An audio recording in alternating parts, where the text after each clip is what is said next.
Nshuti muvandimwe, nongeye kuguha ikaze ku rubuga rw'abahamya ba Kristo, aho duhurira ngo twigire hamwe ijambo ry'Imana.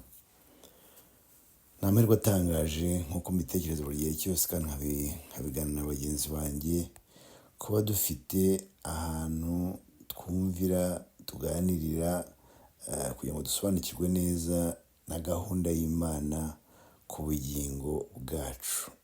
Ubugingo twahawe n'umwana w'Imana Yesu Kristo, we mutangabugingo, we muremyi, mucunguzi, ibintu byiza byose bivugwa kuri Yesu bikaba ari ibyacu, nk'uko ijambo ry'Imana ritubwira yuko uwakiriye Yesu aba yakiriye imigisha yose yavanye mu ijuru.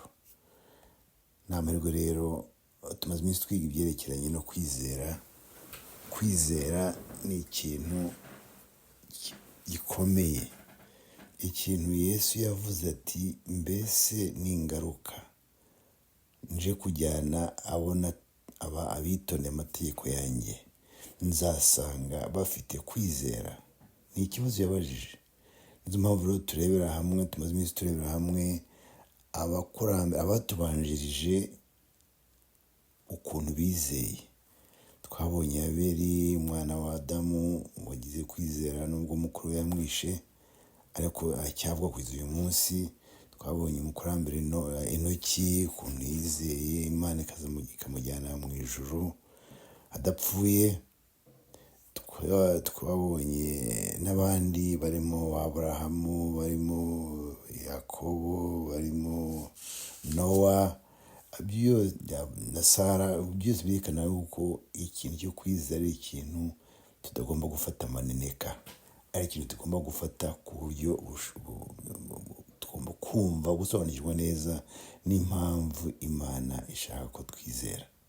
Ariko se utekereje muvandimwe, utizera Imana wakwizera nde? Udafite kwizera nko kwa Yesu wakuremye agucungura, waba ufite iki? Cyane cyane uzirikana ko kwizera ari impano itangwa na Yesu. Yesu we banze n'iherezo ryo kwizera kwacu.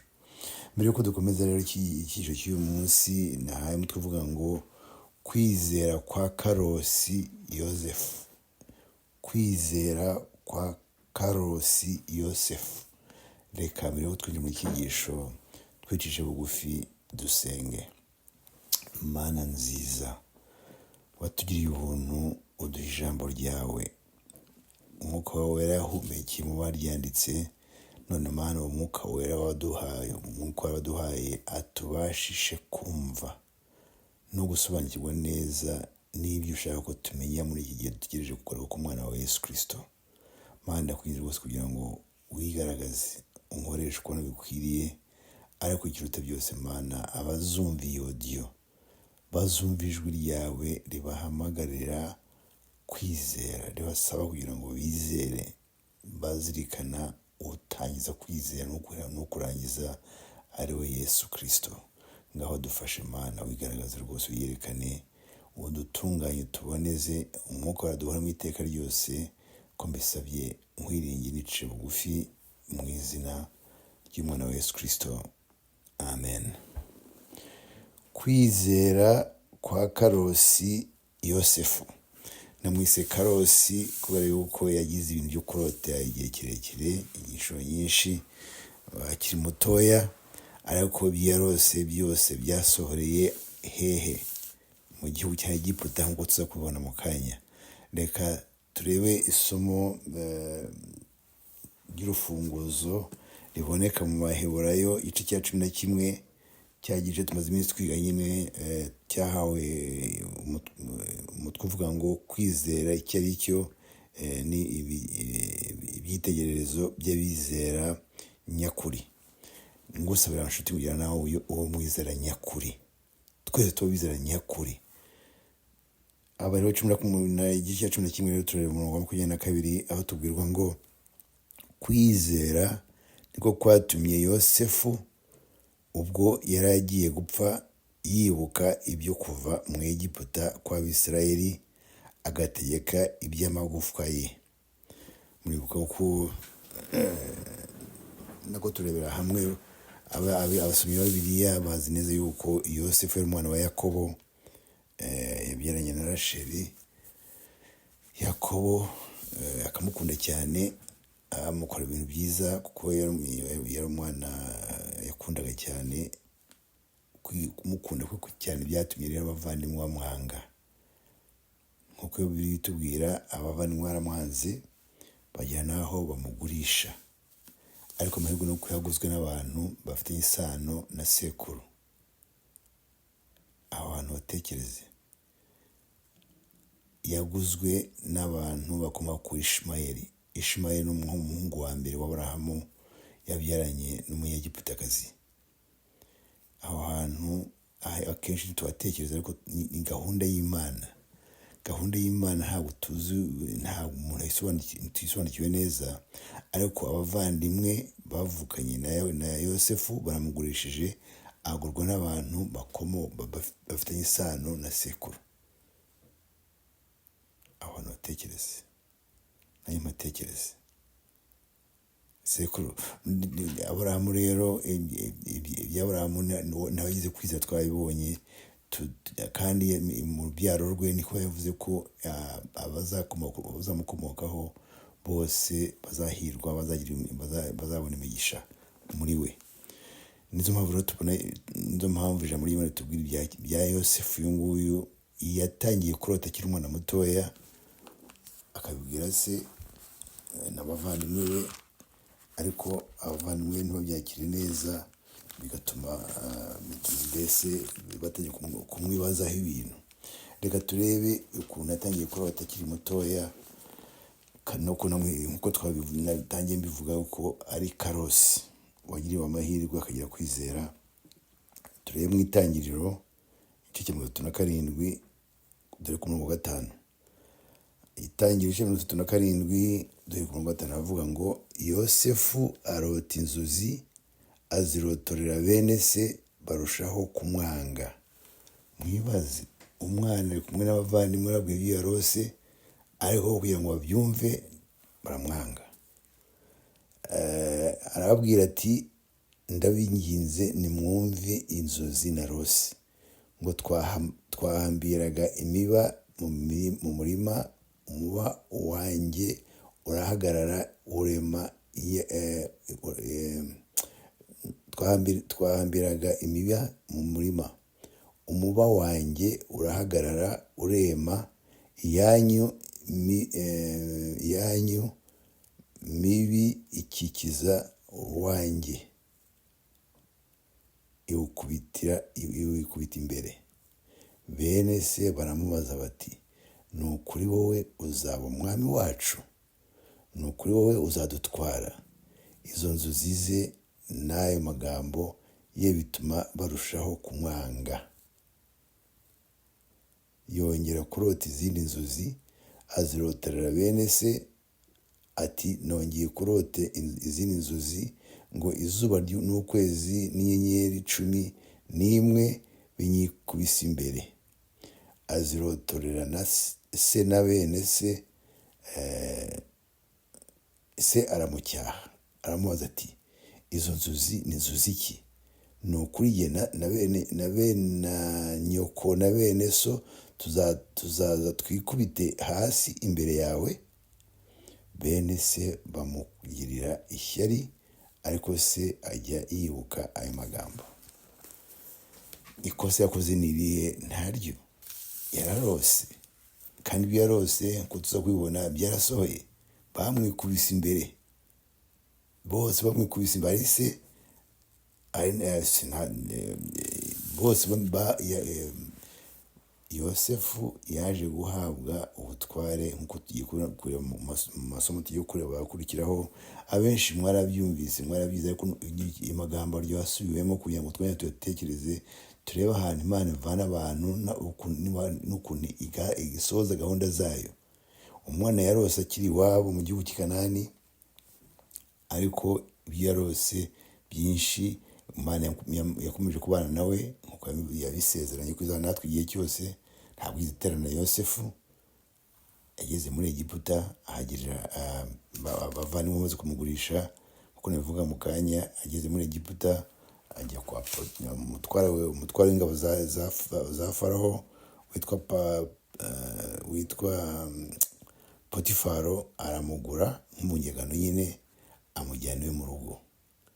Amugejeje mu rugo amuha ubutware bwo kugira ngo ayobore iby'inzu ye byose. Mwumve ukuntu Imana igenda ifasha abayo. Ntabwo Yosefu Imana iziterana Yosefu. Aho nshuti nawe nanjye tubatekereze, niba Imana itaratereranye uriya mwana bagurishije, kuki bo bavuga ko yagutereranye? No, ntabwo Imana iterana abayo. Twe kuri ya sezerano dufite mu Baheburayo 13:5 havuga ngo Imana ntizigera iguhana no guterana na rimwe. Ntabwo Imana ihana abayo. Imana yabanye n'uriya mwana wayo, umwana wa Yosefu, umwana wa Yakobo yakundaga. Nubwo abavandimwe bamugurisha bakabeshya se ko yapfuye, Imana yarigaragaje nyuma yaho. Abavandimwe baza kwicuza, nabyo turaza kubigeraho.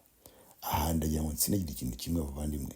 Yagiye ari umwana, ari umuretwa, agiye gukora akazi k'uburetwa, ariko Imana imugira ubuntu, imujyana mu rugo rw'umuntu ukomeye. Uretse ko hagira ingorane nk'uko tugiye kubibona muri igice cya 39, ukuntu umugore wa Potifaro yabengutse Yosefu, ariko Yosefu agashikama.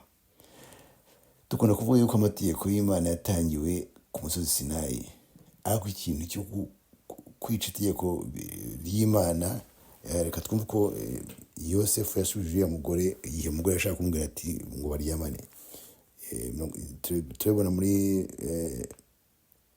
Itangiriro 39, turareba umurongo wa 7 n'uwa 9 kugeza kwa 9. Itangiriro 39 umurongo wa 7 haravuga ngo hanyuma y'ibyo nyirabuja abenguka Yosefu, aramubwira ati turyamane. Maze ariyangira abwira nyirabuja ati dore databuja ntagenzura ibyo mubikiye byo mu rugo, ndetse ambikije ibyo atunze byose. Muri uru rugo ntawurundutamo, kandi ntacyo yasize ngo kinyime keretse wowe, kuko uri umugore we. None nabasha nte gukora icyaha gikomeye gityo ngacumura ku Mana? Umwana Yosefu yavuze ikintu gikomeye cyane hariya. Natinyuka nte gukora icyaha? Yari azi ko gusambana ari icyaha. Icyo gihe amategeko ataratangwa, aho tuhibuke. Ariko umutima nama we yaramubwira ngo ibyo ntabwo ari byo, ntabwo Imana ibikunda. Imbikoze naba nishe itegeko ry'Imana, naba nkoze icyaha no gusha itegeko ry'Imana. Ahantu abasore n'abagabo bose tugomba kuzirikana iki kintu, n'abagore bose bagomba kuzirikana iki kintu. Icyaha, gusambana ni icyaha, cyane cyane kureba umugore w'undi, cyangwa se gufata umuntu mutashakanye. Aho hantu uhatekereze, matekereze amategeko y'Imana yatanzwe yahawe Mose ku musozi Sinayi. Nyuma amategeko amaze gutangwa, nyine abantu bakomeje kuyakurikiza nk'uko tubizi mu gitabo cyo Kuva mu gice cya 20. Ariko Yosefu tumutangira aha ngaha dusomye, yabwiye uwo mugore ibintu bikomeye cyane. Natinyuka nte? Yari azi ko Imana imureba. Nawe nanjye Imana iratureba mu byo dukora n'ibyo tuvuga. Tujye tuzirikana yuko tugomba kwitondera ikintu cyose cyatandukanye n'Imana. Icyaha gitandukanye n'Imana. Yosefu rero ntabwo umugore yabyishimiye, yamutanze raporo mbi, avuga ko umwana yashatse kumufata ku ngufu. ariko shebuja Potifaro ntabwo nshidikanya yuko atemeye ibyo umugore amubwiye, kuko iyo aramuka abyemeye Yosefu bari kumwica. Ariko ntabwo yapfuye, umubyeyi muri prison nziza, amwinjije muri prison baramufunga, ahamara igihe. Imana ihamuhemgisha naho. Umugisha y'Imana ntabwo abategetsi ba prison bamufata neza, yitwara neza. Imana kumenya kumuha impano zo kurotora inzozi, yarotora inzozi abantu bari bari kumwe. Mwaramubwira ati nimugera mu butware bwanyu muzanyibuke. Uwageze mu butware nyine ageze mu murimo yari yarose yasubijwe, ntiyamwibuka. Kuva muri prison kugeza igihe noneho havutse ikibazo ku buryo buhambaye bwo mu rwego rwo hejuru. Umutware Farawo arota inzozi, uko tubireba, nk'uko byanditswe mu gitabo mu cy'Itangiriro igice cya 45, igice cya 41, turebe mu 15.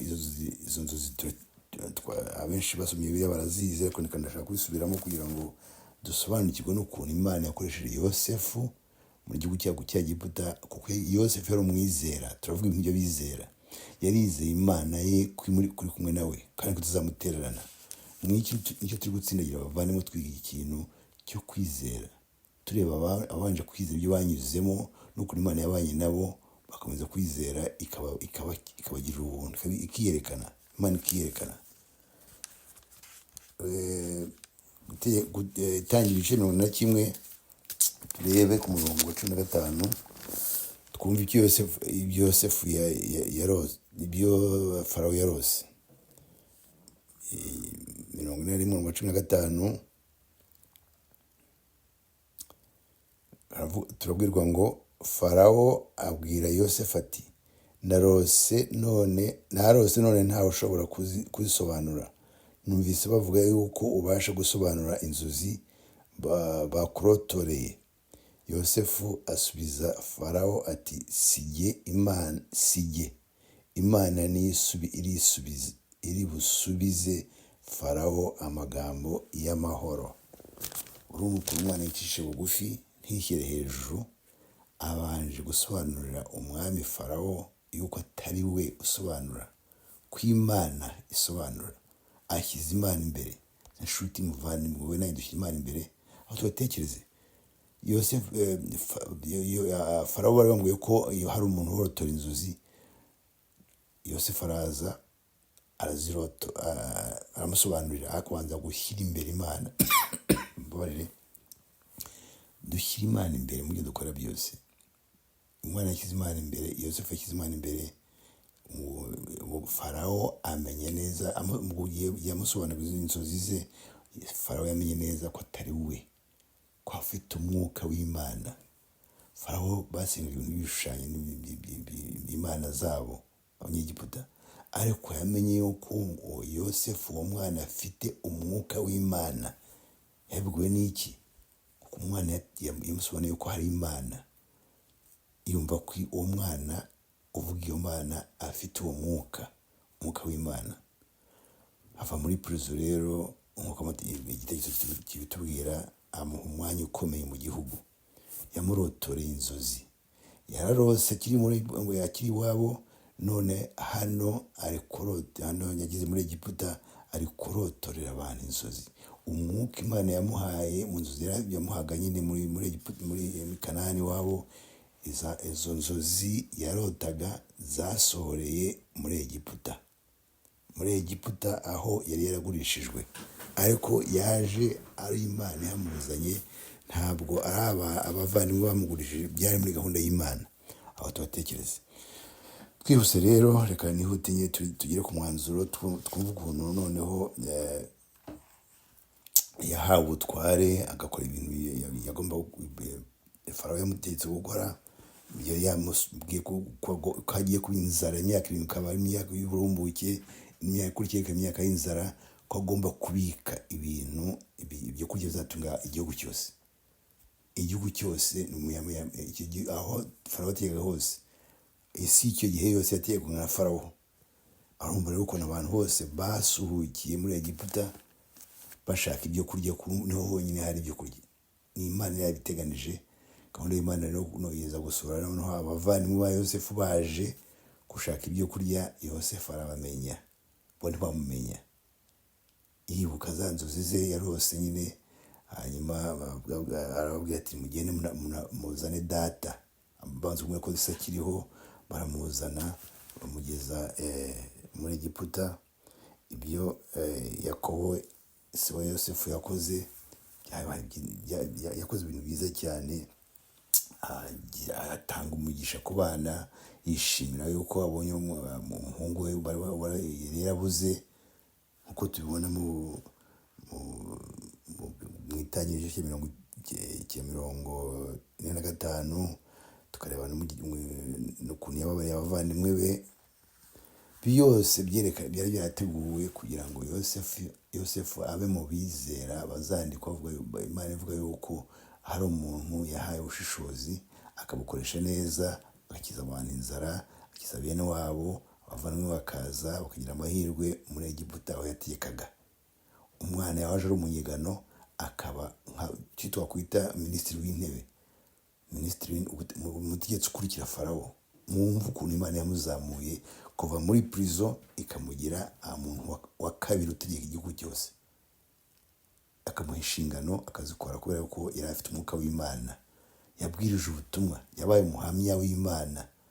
Icyo gihe abantu bamenya Imana ya Yosefu. Umwami Farawo cyane cyane azirikana ko ubushobozi afite yabuhawe n'Imana. Yosefu rero nawe aje, nakwiye kuba aje akora ikintu cyiza cyo gushima Imana yuko imubashe kubona umwana we yarabuze. Nabyo bishimira Imana. Hanyuma tubwirwe yuko nanone nawe yakoze ikintu cyiza cyo kugira ngo abana ba Yosefu abagire abe. Abaraga kuba mu rutonde rw'abana ba Isirayeli. Yosefu yagize neza, yitwaye neza, agize kwizera. Nicyo mpamvu turi kwigira ibyo yakoze, ariko cyane cyane byose byaturutse kuri se wamureze neza, umwigishije kumenya Imana, akamenya kwihangana, akagira kwizera. Natwe isomo twabonamo ni iri rero, kugira ngo tube abantu bashimwa n'Imana, bafite kwizera. N'iki? Ni ukwicisha bugufi, n'ukagira mu ngorane zimeze gute. Abavandimwe bamugiriye nabi yarabababariye, bamwikubise imbere bamusaba imbabazi. Byose byarose byarasohoye, bamwikubise imbere bavuga ko ari abagaragu be, ariko ntabwo ariko yabibonye we. Yabagiriye imbabazi, yagize imbabazi. Reka dusabe Imana idufashe natwe bavandimwe. Ibyo Yosefu Karosi inzozi yarose zarasohoye. Nibyo nawe nanjye dufite inzozi turota kenshi, ariko ntabwo nazigiranye n'iza Yosefu. Icyo tugomba kuzirikana ni uko Imana nawe nanjye idusaba kugira ngo twizere iby'Umwami wacu Yesu Kristo yadukoreye. Twizere ko ari kumwe natwe, dukora ibyo ashaka, tumwakire mu bugingo bwacu, twishe muri igihe cyose, tuzi neza ko yatangiye umurimo wo kudutunganya, akatweza, akazatwereka. Nta n'igihe dufite icyo kintu gitekereza buri munsi ngo ugitekereza nshuti, uzirikane yuko gahunda y'Imana izasohora. Gahunda y'Imana yasohoye kuri mwana Yosefu, nawe izagusoreraho ubwo yazaba ahindukiye avuga ati nguyu mwana wanjye nkunda, napfiriye, niyinjire mu bwami bwo mu ijuru, ahaniye gutegurira aho tuzabana witeka n'iteka. Nshuti, icyo musaba n'isabira mu izina rya Yesu. Urakoze Data kutwibutsa igitekerezo cya Karosi Yosefu, ukuntu wabanye nawe ari umwana mutoya, agakora abavandimwe batamukunda kubera ko bakeka ko bazabategeka. Ibyo batekereje byarasohoye. Mana, byose kugira ngo natwe duhange amaso Umwami wacu Yesu Kristo wicishe bugufi akaza muri iyi si, akaducungura, akadusaba kwizera. Kandi kwizera ni ugutangiza mu bugingo bwa buri wese. Tuwe kuba muri Kristo, abaye muri twebwe, tubiremwa bishya buri gihe cyose. Twumve ko turi umwe nawe, ko nta kintu kiri hagati yacu n'uwaducunguye.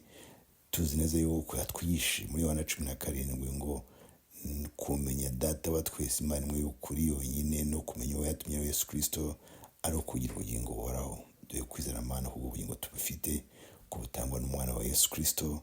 kamugutaka kacu muri uyu munsi, cyane cyane abazumva iyo audio uzabiyereka Imana umwihariko kugira ngo bakumenye bakiri mu bugingo bwawe bagire kwizera. Nicyo sabiro wese nisabira mu izina ry'Umwana wa Yesu Kristo. Amen.